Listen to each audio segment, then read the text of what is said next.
माग भाववादाने। हम सिर्फ आशीर्वाद देने आते हैं, लेकिन अगर श्राद्ध न हुआ तो हम शांति नहीं, श्राप बनकर लौटेंगे। आज हम आपको सुनाने जा रहे हैं पितृपक्ष की अद्भुत और पावन कथा। यह कथा केवल सुनने मात्र से ही मनुष्य के जीवन के सब पाप नष्ट हो जाते हैं। जो भी व्यक्ति श्रद्धा और मन से इस कथा को सुनता है, उसके ऊपर यदि पितृदोष हो तो वह समाप्त हो जाता है। उसके जीवन के सारे दुख, दरिद्रता और विघ्न बाधाएं मिट जाती हैं। उसके घर में सुख समृद्धि का वास होता है और धन धान्य की कभी कमी नहीं रहती। यह कथा सुनने वाले को पूर्वजों का आशीर्वाद मिलता है और उसका जीवन खुशियों और सौभाग्य से भर जाता है। पितृपक्ष का महत्व अत्यंत गहरा है।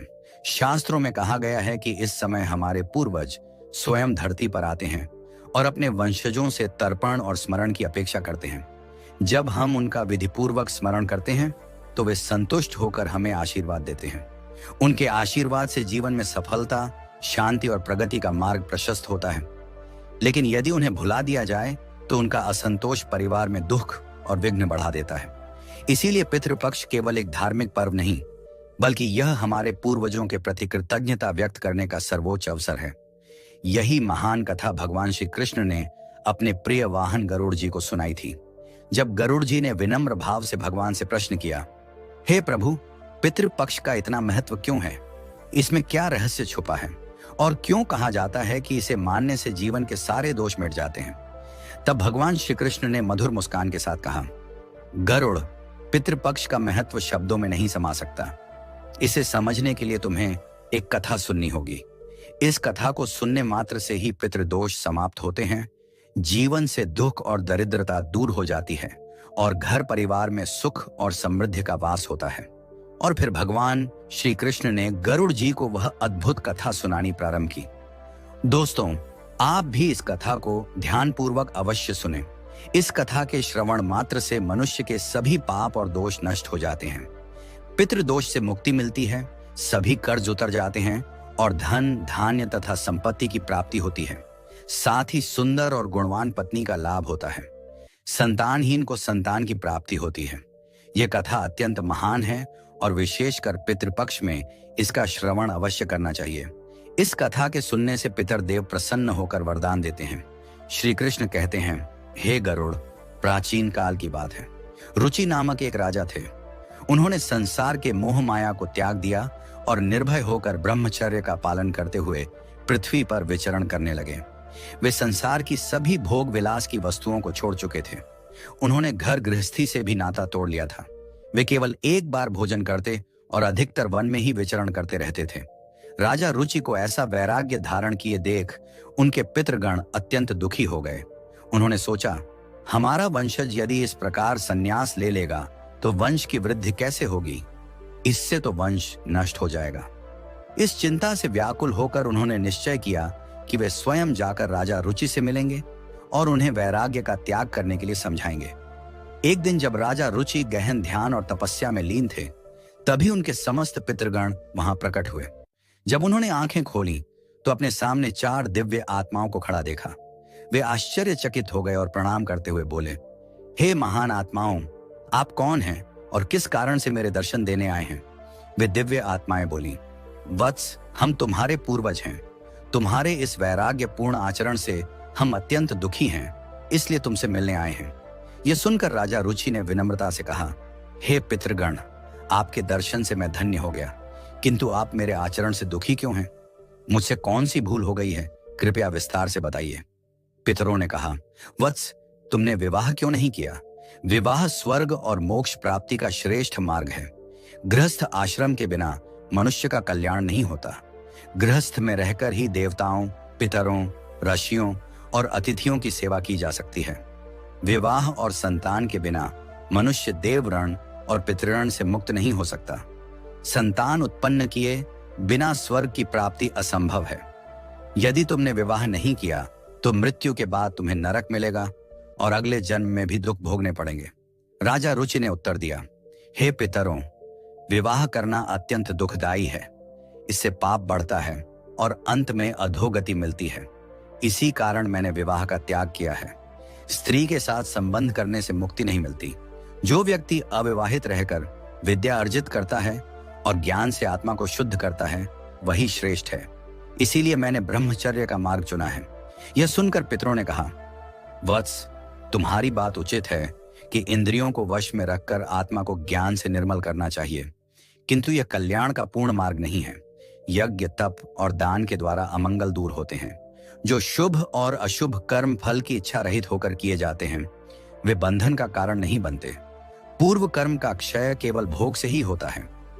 पूर्व जन्म का जो पुण्य कर्म है, वह सुख दुख का भोग करने से निरंतर क्षीण होता रहता है। तब अर्षि रुचि ने कहा, हे पितामह, वेदों में कर्म मार्ग के प्रतिपादन द्वारा अविद्या और माया की पुष्टि की गई है। फिर आप मुझे विवाह करने के लिए क्यों प्रेरित कर रहे हैं? विवाह करने से तो मेरा अनिष्ट ही होगा। पितरों ने उत्तर दिया, वत्स, यह सत्य है कि कर्म अविद्या है, किंतु विद्या प्राप्त करना भी एक प्रकार का कर्म है। शास्त्रों में जो विहित कर्म बताए गए हैं, सज्जन पुरुष उनका उल्लंघन नहीं करते। उन्हीं के पालन से मोक्ष की प्राप्ति होती है। शास्त्रों में विवाह का आदेश दिया गया है। विवाह न करने वाले पुरुष को मुक्ति नहीं मिलती। संतान के बिना मोक्ष संभव नहीं है। संतान के द्वारा किए गए श्राद्ध कर्म से ही पितरों की तृप्ति और पुरुष को मुक्ति मिलती है। इसलिए हे पुत्र, तुम विधि पूर्वक विवाह करो। यदि विवाह नहीं करोगे तो तुम्हारे सभी कर्म व्यर्थ हो जाएंगे और तुम विफलता को ही प्राप्त करोगे। हमारे वंश के नष्ट होने पर हम पितरों की आत्माएं भी अतृप्त रह जाएंगी। पितरों ने आगे कहा, वत्स, विवाह करके संतान उत्पन्न करने से ही तुम अपने पितरों को संतुष्ट कर सकोगे। श्री कृष्ण कहते हैं, हे गरुड़, पितरों के ऐसे वचन सुनकर श्री रुचि को बड़ी ग्लानि हुई और उन्होंने विवाह करने का निश्चय किया। तब उन्होंने अपने पितरों से कहा, हे पितृगण, अब मैं वृद्ध हो गया हूं, मुझे कौन अपनी कन्या देगा? वैसे भी वृद्धावस्था में विवाह करना अत्यंत कठिन है। पितरों ने कहा, हे वत्स, यदि तुमने हमारे वचनों का पालन नहीं किया तो हम पितरों का पतन हो जाएगा और तुम्हारी भी अधोगति होगी। इतना कहकर वे अदृश्य हो गए। श्री कृष्ण कहते हैं, हे गरुड़, पितरों की बातें सुनकर और श्री रुचि अत्यधिक व्याकुल हो उठे। वे अपने पितरों की मुक्ति के लिए विवाह करने का विचार करते हुए कन्या की खोज में पृथ्वी पर विचरण करने लगे, किंतु उन्हें कहीं भी योग्य कन्या न मिली। बार बार पितरों के वचनों को याद करके वे चिंता में डूब जाते और सोचते, अब मैं क्या करूं, कहां जाऊं? मेरे पितरों की मुक्ति के लिए कौन स्त्री मुझसे विवाह करेगी? बहुत देर तक मनन करने के बाद आर्षि रुचि ने ब्रह्मा जी की तपस्या करने का निश्चय किया। उन्होंने 100 वर्षों तक वन में घोर तपस्या की। उनकी कठोर साधना से प्रसन्न होकर जगत पिता ब्रह्मा जी उनके समक्ष प्रकट हुए और बोले, हे रुचि, मैं तुम्हारी तपस्या से प्रसन्न हूं। जो भी अभिलाषा हो बताओ, मैं अवश्य उसे पूर्ण करूंगा। ऋषि रुचि ने विनम्रता पूर्वक प्रणाम करते हुए कहा, हे परमपिता, मेरे पितरों ने मुझे संतान उत्पन्न करने का आदेश दिया है, किंतु मुझे विवाह योग्य कोई कन्या नहीं मिल रही। कृपया मुझे एक कन्या प्रदान करें ताकि विवाह करके मैं संतान प्राप्त कर सकूं। तब ब्रह्मा जी बोले, हे विप्र, तुम स्वयं संसार के प्रजापति बनोगे। तुम्हारे द्वारा प्रजा की सृष्टि होगी। तुम्हारे पितरों ने जो कहा है वह सत्य है। तुम्हें विवाह करना चाहिए। इस अभिलाषा को मन में रखते हुए पितरों की पूजा करो। वे प्रसन्न होकर तुम्हें उत्तम स्त्री प्रदान करेंगे और तुम्हारी इच्छा पूर्ण होगी। इतना कहकर ब्रह्मा जी अंतर्ध्यान हो गए। ब्रह्मा जी के वचन सुनकर आर्षि रुचि ने निश्चय किया कि वे पुनः अपने पितरों को प्रसन्न करेंगे। वे एक नदी के तट पर पहुंचे और एकांत में बैठकर अपने पितरों का तर्पण किया। तर्पण के बाद एकाग्र चित्त होकर वे भक्ति पूर्वक पितरों की स्तुति करने लगे। श्री कृष्ण कहते हैं, हे गरुड़, आर्षि रुचि ने जो स्तुति अपने पितरों के लिए की, उसे प्रत्येक मनुष्य को ध्यान पूर्वक सुनना चाहिए। यह स्तुति सब पापों और दोषों को नष्ट करने वाली है। जो इसे केवल एक बार भी सुन ले, उसके अनेक पाप नष्ट हो जाते हैं और उसे पितरों का आशीर्वाद प्राप्त होता है। इसीलिए हे गरुड़, तुम भी इसे ध्यान से सुनो, तभी इस कथा के श्रवण का फल तुम्हें मिलेगा। आर्षि रुचि स्तुति करने लगे। जो अधिदेवता के रूप में विद्यमान रहते हैं और जो श्राद्ध के अवसर पर देवताओं से स्वधा द्वारा तृप्त किए जाते हैं, उन सभी पितृगणों को मैं प्रणाम करता हूँ। स्वर्ग में अवस्थित महर्षि गण भक्ति और मुक्ति की इच्छा से मानसिक श्राद्ध द्वारा जिन पितरों को तृप्त करते हैं, उन सभी पितरों को भी मैं प्रणाम करता हूँ। अग्निस्वात, वर्षद, आज्ञा और सोमपति गण इस श्राद्ध में मेरे द्वारा तृप्त होकर संतुष्ट हों। अग्निस्वात पितर मेरी पूर्व दिशा की, वर्षद पितर दक्षिण दिशा की, आज्ञा पितर पश्चिम दिशा की और सोमपति पितर उत्तर दिशा की रक्षा करें। ये सभी पितृगण भूत, प्रेत, पिशाच और असुरों के कारण उत्पन्न दोषों से सदा हमारी रक्षा करें। विश्व, विश्वभुक, आराध्य, धर्म, धान्य, शुभानंद, भूतिकृत और भूति नामक 9 गण, कल्याण, कल्द्र, श्रेय, कलता, हेतु और अनघ नामक 6 गण तथा वर, वरेण्य, वरद, तुष्टि, पुष्टि, विश्वपात और धाता नाम से विख्यात 7 गण और महात्मा, महित, महिमा, महावान और महाबल नामक 5 गण, इन सभी पितरों को मैं प्रणाम करता हूँ। ऋषि रुचि की इस स्तुति से समस्त पितृगण प्रसन्न हो गए। उसी समय एक दिव्य तेज उत्पन्न हुआ जिसने आकाश मंडल में चारों ओर प्रकाश फैला दिया और संपूर्ण विश्व को अपने तेज से आच्छादित कर लिया। उस अद्भुत प्रकाश को देखकर श्री रुचि घुटनों के बल बैठकर पुनः अपने पितरों की स्तुति करने लगे। उनकी स्तुति सुनकर पितृगण अत्यंत प्रसन्न होकर उनके सम्मुख प्रकट हुए। अर्षि रुचि ने पुष्प, गंध और विविध नैवेद्य अर्पित किया। पितरों ने उन्हें स्वीकार किया और प्रकट होकर कहा, हे पुत्र, तुम्हारी स्तुति से हम अत्यंत प्रसन्न हैं, इसलिए अब निसंकोच अपनी इच्छा बताओ।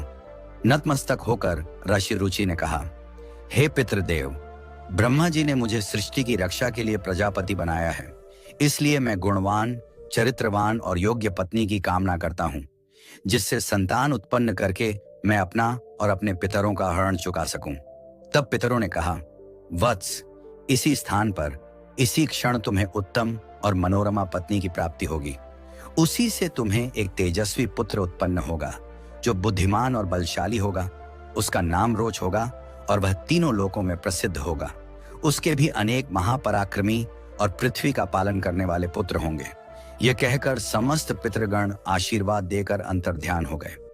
पितरों के अंतर्ध्यान होते ही उनकी कृपा से उसी समय नदी के मध्य से एक अद्भुत दृश्य प्रकट हुआ। वहां से प्रमलोचा नामक एक अत्यंत सुंदर, मन को मोह लेने वाली अप्सरा प्रकट हुई। वह महात्मा रुचि के समीप आई और मधुर वाणी में बोली, हे तपस्वी श्रेष्ठ, वरुण के पुत्र महर्षि पुष्कर की एक अतिशय सुंदर कन्या है जिसका नाम मानिनी है। मैं उसी रूपवती कन्या को आपके लिए भार्या स्वरूप प्रदान करती हूँ। आप उससे विवाह करें।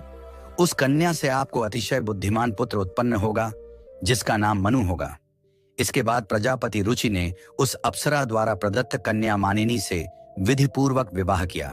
श्री कृष्ण कहते हैं, हे गरुड़, इस प्रकार आज श्री रुचि ने अपने पितरों को प्रसन्न करके योग्य पत्नी प्राप्त की और अपने वंश की वृद्धि की। इसके बाद भगवान श्री कृष्ण ने गरुड़ जी को पितरों को प्रसन्न करने के अनेक उपाय बताए। उन्होंने कहा कि ये उपाय मनुष्य के जीवन से पितृदोष को समाप्त करते हैं और पितरों की कृपा प्राप्त करने में सहायक होते हैं। श्री कृष्ण ने कहा, पितरों को प्रसन्न करने का सबसे पहला और मुख्य उपाय तर्पण है। तर्पण का अर्थ है पितरों को जल अर्पित करना। पितृपक्ष में पवित्र जल लेकर काले तिल, दूध और कुश के साथ पितरों का आह्वान करते हुए श्रद्धा से जल अर्पण करना चाहिए। तर्पण करते समय एयुएम पितृभ्यः स्वधा मंत्र का उच्चारण करने से पितर प्रसन्न होकर आशीर्वाद देते हैं। उन्होंने आगे कहा, श्राद्ध कर्म पितरों की तृप्ति के लिए अत्यंत आवश्यक है। इसमें पितरों के निमित्त सात्विक भोजन, फल और वस्त्र अर्पित किए जाते हैं। श्राद्ध करने वाले को ब्राह्मणों को भोजन कराना चाहिए और उन्हें वस्त्र व दक्षिणा देकर आशीर्वाद लेना चाहिए। श्राद्ध के दिन विशेष रूप से खीर, पूरी, सब्जी और अन्य सात्विक भोजन बनाकर पितरों को अर्पित करना चाहिए। तीसरा उपाय श्री कृष्ण ने बताया, गाय, ब्राह्मण और अन्य जीवों को भोजन कराना। विशेषकर गाय, कुत्ते और कौवे को भोजन देने से पितर तृप्त होते हैं। श्राद्ध के दिन गाय को रोटी और हरी घास तथा कौवे को चावल और खीर अर्पित करना विशेष शुभ माना जाता है। इससे पितरों की कृपा मिलती है और पितृ दोष का नाश होता है। फिर श्री कृष्ण ने कहा, पीपल और तुलसी के वृक्ष की पूजा करना भी पितरों को प्रसन्न करने का श्रेष्ठ उपाय है। पीपल का वृक्ष पितृगणों का निवास स्थान माना जाता है, जबकि तुलसी देवी लक्ष्मी का प्रतीक है। श्राद्ध के दिन पीपल और तुलसी की पूजा करके तथा पीपल के नीचे दीप जलाकर पितरों को तृप्त किया जाता है। इससे पितर प्रसन्न होकर परिवार को सुख, समृद्धि और आशीर्वाद प्रदान करते हैं। भगवान श्री कृष्ण ने गरुड़ जी से कहा, जो व्यक्ति पितृदोष से पीड़ित होता है उसे गया जी या अन्य पवित्र तीर्थों पर जाकर पिंडदान करना चाहिए।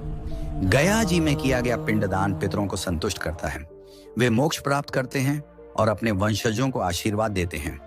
पिंडदान के समय काले तिल, कुश और चावल का उपयोग कर पितरों को अर्पण करना चाहिए। यह प्रक्रिया उनकी आत्मा को शांति और तृप्ति देती है।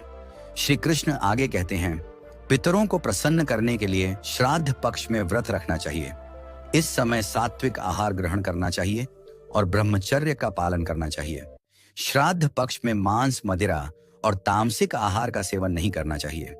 व्रत के दौरान भगवान विष्णु, शिव और देवी लक्ष्मी की आराधना करनी चाहिए। इससे पितरों की आत्मा को शांति मिलती है और वे प्रसन्न होकर आशीर्वाद देते हैं। भगवान श्री कृष्ण ने बताया, पितरों को संतुष्ट करने का एक विशेष उपाय है अन्नदान और वस्त्रदान। गरीबों, ब्राह्मणों और साधुओं को भोजन और वस्त्र अर्पित करने से पितरों की आत्मा तृप्त होती है।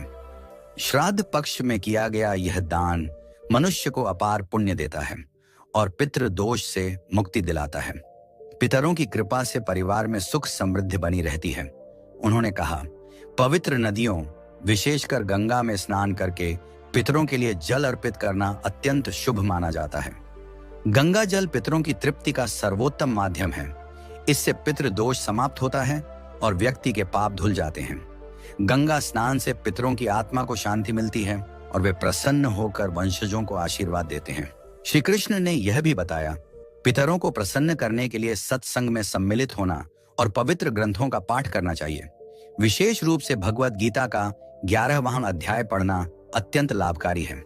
इसके पाठ से पितरों की आत्मा को शांति मिलती है और वंशजों पर उनकी कृपा बनी रहती है।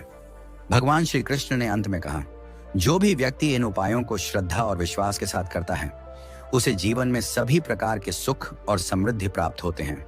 पितृदोष से मुक्ति मिलती है और परिवार में शांति बनी रहती है। हे गरुड़, जो इन उपायों का पालन करता है उसके पितर सदैव प्रसन्न रहते हैं। तो दोस्तों, इस प्रकार गरुड़ पुराण में पितृपक्ष की कथा और पितरों को प्रसन्न करने के उपायों का विस्तार से वर्णन मिलता है।